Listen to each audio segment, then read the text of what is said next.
So Kate, growing up then, you know, you guys are heroes to a lot of other people. Who was your idol then growing up? We're going to ask this to the whole panel here. So we'll start with Kate.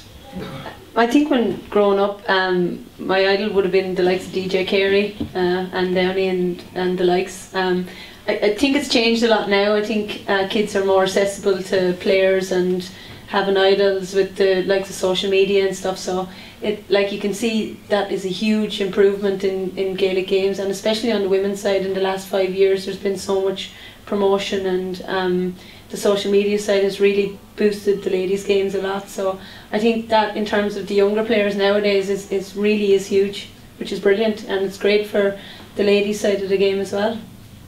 Seamus, who was your hero? Yeah, when I was very young, it was between DJ Carey and James O'Connor actually, so it wasn't even a Tipperary player at the time, but it's gas the way it went on. Then it was Owen Kelly. Like obviously when I turned maybe was over 10 years of age, it started to be Owen Kelly, and then to get to actually tog out in the same dressing room and be on the same team as Owen Kelly, and then when Owen actually finished, I was starting to take the frees when Owen wasn't making the team anymore in his last year. And I remember Owen used to actually come out and stand behind the goals and hit the balls back to me, like, and I was just like, you know, how humble a man that is. Like, you know, your hero growing up is now, you know, in a position where he wants to help you and give back, and he's standing behind the goals hitting the ball out to me, and just the way the thing turns. And I suppose that's what all the kids are, they're aspiring to maybe be us or to be other players, and you know, and it's not that far away. You see it turning, and all of a sudden they could be involved in a setup, and that's the great thing about the GAA. You know, it's you get to meet your heroes, I suppose, and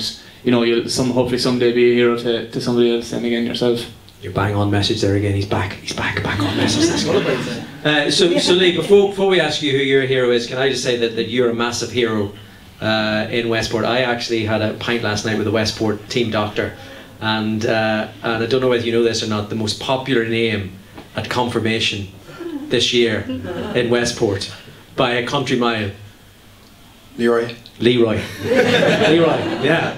So I mean, like that is, you know, I mean, at the moment that is really sweet, and then in 20 years time, I mean, there's going to be some really awkward sort of conversations, and you know, they're going to say, and who were you named after? Oh, I was named after your man that never won an All-Ireland.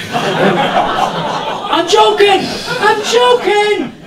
So I mean, who was your idol when you were growing up then? I kind of had two, I suppose. One was a kind of a local hero to us at the time was James Gill, because he's kind of, I suppose, his first club lad to play with Mayo, and you know, when I was growing up, he was always someone that kind of give you a few words in your ear and a bit of advice here and there. So when I got to play with him at the senior level when I was 17, 18, he'd always be gracious in how he approached me and said, listen, you've immense talent, but try and use it the right way, you know, and try and get yourself in a position where you're playing one position, not like me. He's very versatile, unfortunately. So, but he was very good to me growing up, and you know, I was looking up to him, like, I suppose, a county intermediate medal in 09 with him in his last year at Westport. So, and then I suppose when I progress, Keith Higgins is one of my other ones too. Zippy, even to watch him play now, I still be kind of in awe of him, how he plays the game, and you know, I still, when I see him on the ball, like, I just get that kind of feeling that wow, he lights up the crowd, like, and you get that buzz and excitement off him, and he's 32 now, and he's still doing that now, which is brilliant, like, you know. So just to be looking at the likes of those two guys was fantastic. But I had one other one now, and she was the ladies actually. I was fortunate enough to be in a camp with club years ago when I was under 12s, and Cora Staunton actually was one of my first coaches. So believe me, she challenged me hard that week, and you know, the amount I learned from under 12s that week was fantastic. It was a real learning curve for myself, and you know, I suppose we never had lucky enough to have the Cúl Camps, but she came down to her own camp and gave up her own time, and it was something that I have fond memories of from that week when I was younger. So from that point of view, it was great. Fair play. Caoimhe?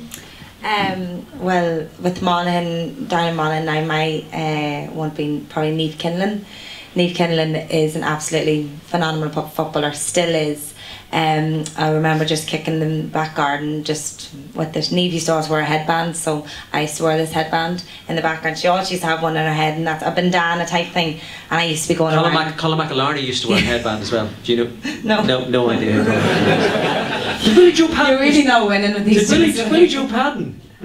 He used to wear a headband. Willie Joe used to wear. He was clashing a lot of heads back then. So. That's right. So she had the headband, yeah? She had the headband, so I went and bought one of these, or I told Mum, get me one of those headbands. I was running around the back garden thinking I was Niamh Kinlan, and then as the years went on, then Niamh was still playing. I came on to the county panel, I was probably 15 when I started playing senior football, and with Monaghan ladies, and playing. Hang on, can we just start? You were 15 when you were on the Monaghan senior panel. Mm-hmm. Yeah. Right, okay. And I think we can all just leave and go home here, I think, at this stage. I mean, there was no need for any coaching in your house. Wow. So, and Niamh always, she came up to me and would always say, like Lee was saying, like, coached me on the field, on and off the field, and from her giving me advice, I just thought this was the best thing in the world. And I played the All-Ireland here with her. 2 of the years I played the All-Ireland here with her, and she's just an absolute inspiration, and still to this day I would still look up to Niamh Kinlan every club match, and I have so much respect for her. She's an absolutely fantastic person on and off the field. Definitely. Very good. Mine was Frank Carson. I mean, no idea. No idea.